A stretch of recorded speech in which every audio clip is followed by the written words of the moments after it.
Kalian pernah nggak dapat notifikasi orderan di jam 2 pagi di titik jemput yang sebenarnya udah nggak ada di peta?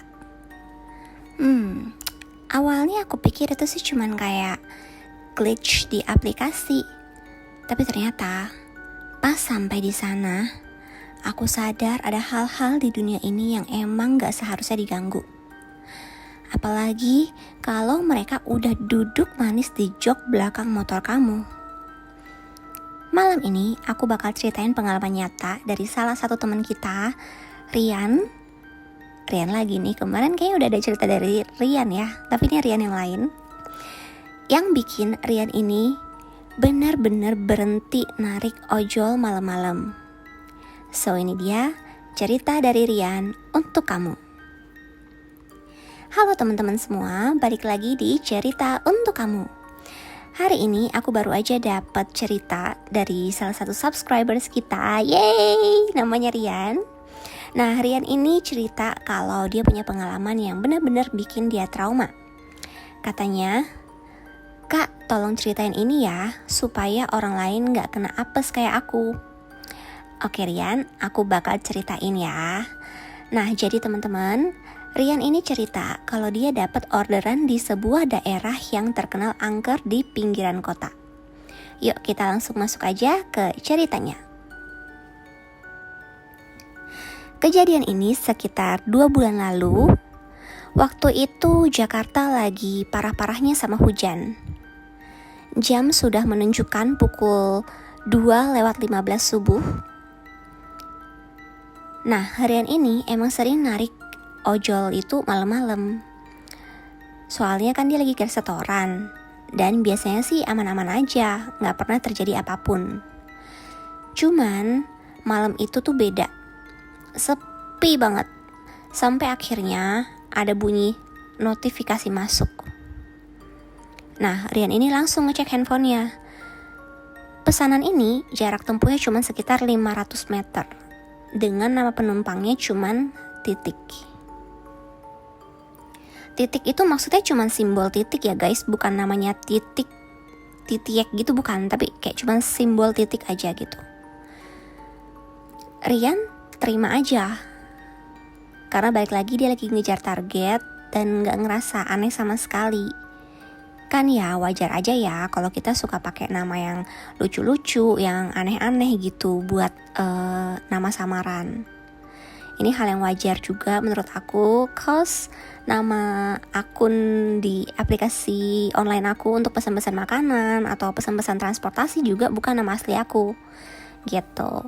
Kayak aku sempet pakai nama Bunda Korla, nama Marco Ivanos, yang aku juga nggak tahu itu siapa, tapi kayak familiar gitu, atau nama-nama lain. Padahal aku kan cewek ya, aku pakai nama cowok. Ya pokoknya nama yang gemes-gemes gitu lah ya. Jadi aku juga bisa ngerti kenapa Rian ini nggak ngerasa aneh gitu. Lanjut. Nah, waktu si Rian ini ngikutin maps, jalannya tuh makin lama semakin kecil, melewati area pemakaman umum yang udah tua. Waktu sampai di titik jemput, di sana udah ada orang yang berdiri tapi membelakangi si Rian dengan dia pakai hoodie yang basah kuyup. Dia juga tidak menengok, tidak menyapa, terus langsung aja naik ke motor Rian. Nah, dalam jarak tempuh ke tujuan sekitar 15 menit, anehnya, waktu penumpang ini naik, motor Rian itu yang biasanya enteng, tiba-tiba berasa berat banget.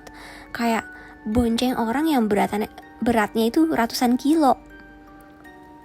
Bau badannya, Rian bilang itu yang paling gak bisa dia lupain. Kayak bau tanah basah kecampur sama melati busuk yang sangat menyengat. Di sepanjang jalan, Rian coba untuk ngobrol, kayak tanya-tanya basa-basi gitu ya, kayak, "Jauh ya mbak? Malam-malam gini emang mau kemana?" gitu. Tapi gak dijawab sama sekali, dan mbak-mbaknya atau mas-masnya tetap diem. Soalnya kan gak kelihatan ya, back again dia pakai hoodie, ketutup banget.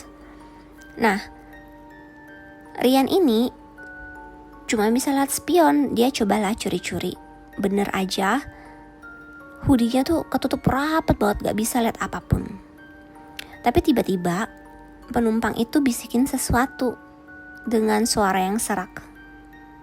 Aduh, ini aku gak bisa contohin lagi, tapi dia bilang kayak gini, "Mas, jangan nengok ke belakang ya, saya lagi dandan.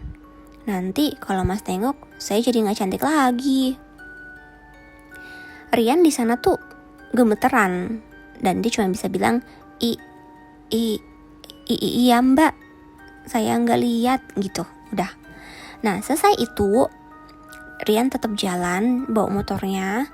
Tapi sewaktu dia ngelewatin jembatan kecil, motor Rian tuh tiba-tiba mogok total. Hening dan cuma ada suara hujan.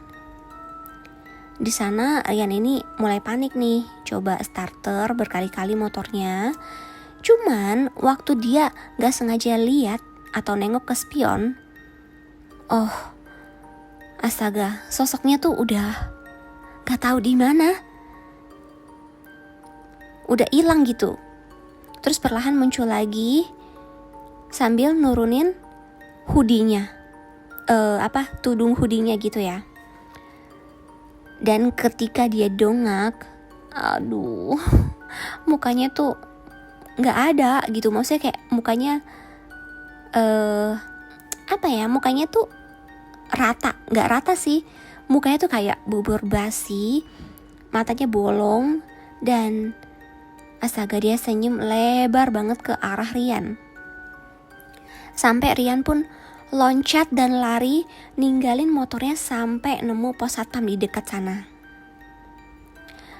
Nah, setelah dia dapat pertolongan dan cerita ke abang satpam kayak apa yang terjadi, lalu pas satpamnya kan ajak temenin dia ya untuk kembali. Ya udah kita ambil motornya deh gitu, masa ditinggalin gitu kan.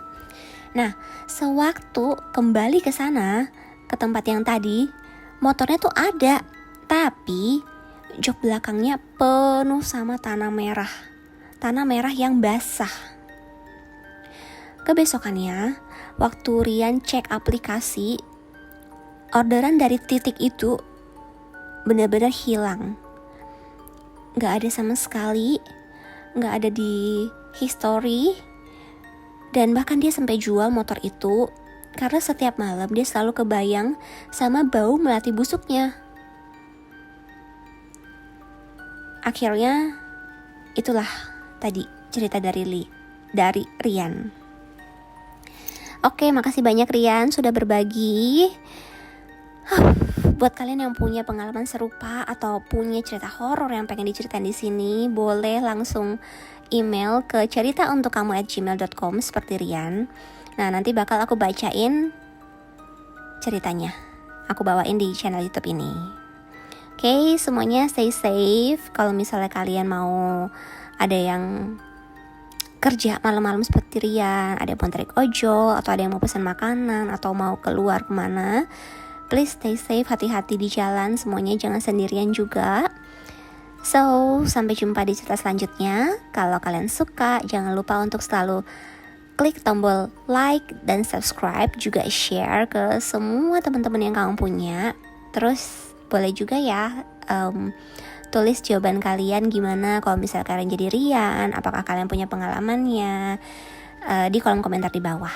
Atau kalian misalnya punya kritik dari cara bawain ceritanya atau gimana, atau ada masukan saran-saran yang membangun, boleh juga tulis di kolom komentar di bawah. Sampai jumpa lagi, bye bye.